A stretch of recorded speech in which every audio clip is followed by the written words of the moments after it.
حضرت آدم علیہ السلام نے حابیل کی صلاحیتوں کی روشنی میں حکم خدا سے حابیل کو اپنا جانشین بنانے کا اظہار کر دیا۔ حابیل کو جب یہ معلوم ہوا تو وہ بھڑک اٹھا اور حضرت آدم علیہ السلام کے پاس آ کر کہنے لگا کہ آپ نے مجھ پر بڑا ظلم کیا ہے کہ میرے بڑے ہونے کے باوجود مجھے نظر انداز کر دیا ہے اور اپنا خلیفہ حابیل کو بنانے کا فیصلہ کیا ہے۔ میں اسے کسی حال میں تسلیم نہیں کروں گا۔ پھر بولا، اچھا یہ بتائیے کہ یہ آپ نے اپنی طرف سے کیا ہے یا خدا کا حکم ہے؟ حضرت آدم علیہ السلام نے فرمایا کہ میری طرف سے اس چیز کے ہونے کا سوال ہی پیدا نہیں ہوتا۔ یہ امر خلافت خدا کے ہاتھ میں ہے، وہ جسے چاہتا ہے عطا کرتا ہے، میرا اس میں کیا دخل ہے؟ علامہ جزائری لکھتے ہیں، پھر خدا بند عالم نے حضرت آدم علیہ السلام کی طرف وحی کی کہ میراث نبوت اور علم کا بندوبست کریں اور یہ چیزیں حابیل کے حوالے کر دیں۔ چنانچہ انہوں نے حابیل کو جانشین بنا دیا۔ جب حابیل کو اس کی اطلاع ملی تو وہ آ کر کہنے لگا کہ میں زیادہ حقدار ہوں، آپ نے حابیل کو جو مجھ سے چھوٹا ہے خلیفہ کیوں بنا دیا؟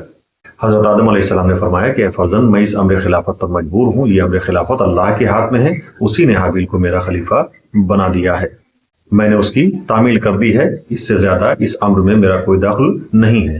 قابیل نے کہا کہ سب کہنے کی باتیں ہیں، میں تو ایک نہ مانوں گا، مجھے معلوم ہے کہ آپ خود مجھ پر میرے چھوٹے بھائی کو ترجیح دیتے ہیں، آپ اسے بہت زیادہ چاہتے ہیں اور میری طرف آپ کی توجہ خود کم ہے، آپ نے جو کچھ کیا ہے خود کیا ہے۔ حضرت آدم علیہ السلام نے فرمایا کہ اگر تم کو غلط فہمی ہے اور تم کو میرے کہنے پر یقین نہیں تو پھر دونوں بھائی خدا کی بارگاہ میں قربانی پیش کرو، جس کی قربانی منظور ہو جائے گی وہی افضل قرار دیا جائے گا۔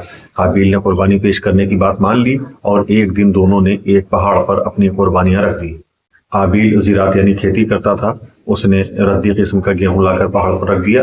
حابیل نے دمبے وغیرہ پالے ہوئے تھے، انہوں نے بہترین قسم کا دمبا لا کر پہاڑ پر رکھا۔ اس زمانے میں قربانی قبول ہونے کا طریقہ یہ تھا کہ آسمان سے ایک آگ کا شعلہ آتا تھا اور جس کی قربانی قبول کرنا ہوتی تھی اسے جلا دیتا تھا، اور جس کو قبول کرنا منظور نہ ہوتا تھا وہ جوں کی توں پڑی رہتی تھی۔ غرض کی قربانی پہاڑ پر رکھی گئی اور شعلہ آیا، اس نے حابیل کے دمبے کو کھا لیا۔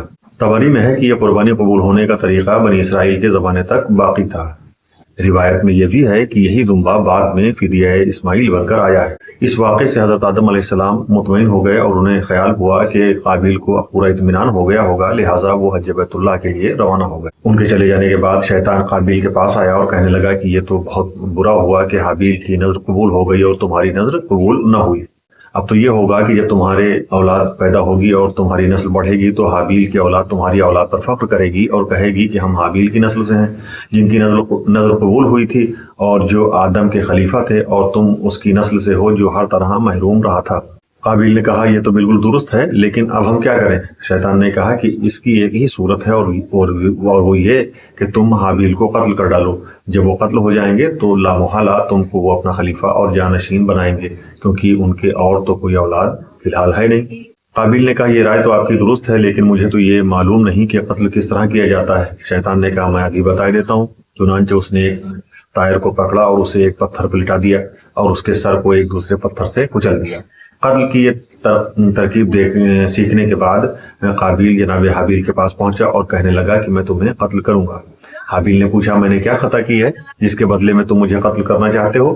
اس نے کہا تمہیں آدم نے جانشین بنا دیا اور تمہاری یہ قربانی قبول ہوئی ہے، اس لیے میں تمہیں ضرور قتل کروں گا۔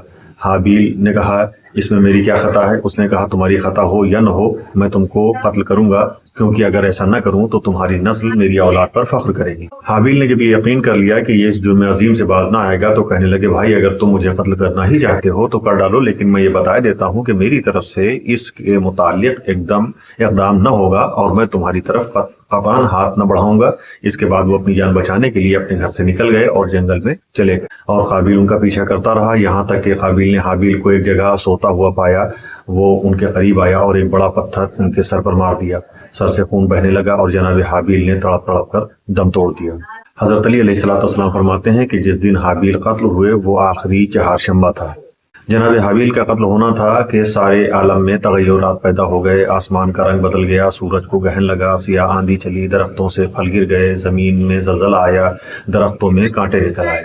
یہ حال دیکھ کر حضرت آدم علیہ السلام نے جناب جبرائیل سے پوچھا کہ ان تغیرات کا کیا سبب ہے؟ مجھے ایسا معلوم ہوتا ہے کہ کوئی امر عظیم حادث ہو گیا ہے۔ حضرت جبرائیل نے کہا کہ اے آدم، آپ کے بڑے بیٹے قابیل نے آپ کے چھوٹے بیٹے حابیل کو، جنہیں آپ خلیفہ بنا آئے تھے، شیطان کے ورغلانے سے قتل کر دیا ہے۔ یہ سننا تھا کہ حضرت آدم سخت غمگین اور رنجیدہ ہوئے اور گریہ کرنے لگے۔ ادھر قابیل حابیل کو قتل کرنے کے بعد ان کی لاش کو چھپانے کی کوشش میں تھا کہ اس نے 2 کووں کو لڑتے ہوئے دیکھا۔ ایک کوے نے دوسرے کوے کو مار ڈالا اور اپنے پنجے اور چونچ سے زمین میں گڑھا کھود کر اس میں دفن کر دیا۔ قابیل نے دفن کا جب یہ طریقہ دیکھا تو اس نے اسی طرح سے ایک گڑھا کھود کر حابیل کو دفن کر دیا۔ تھوڑے عرصے کے بعد جب حضرت آدم حج سے واپس آئے اور آ کر قابیل سے پوچھا کہ حابیل کہاں ہے، تو اس نے جواب دیا کہ کیا آپ مجھے اس پر نگراں کر گئے تھے جو مجھ سے پوچھتے ہیں؟ حضرت آدم علیہ السلام نے فرمایا کہ مجھے سب کچھ معلوم ہے، میں تجھ سے پوچھتا ہوں کہ تو نے ایسا کیوں کیا؟ قابیل نے سزا کے خوف سے ترک وطن کر دیا اور وہاں سے بھاگ کر عدن یعنی یمن چلا گیا۔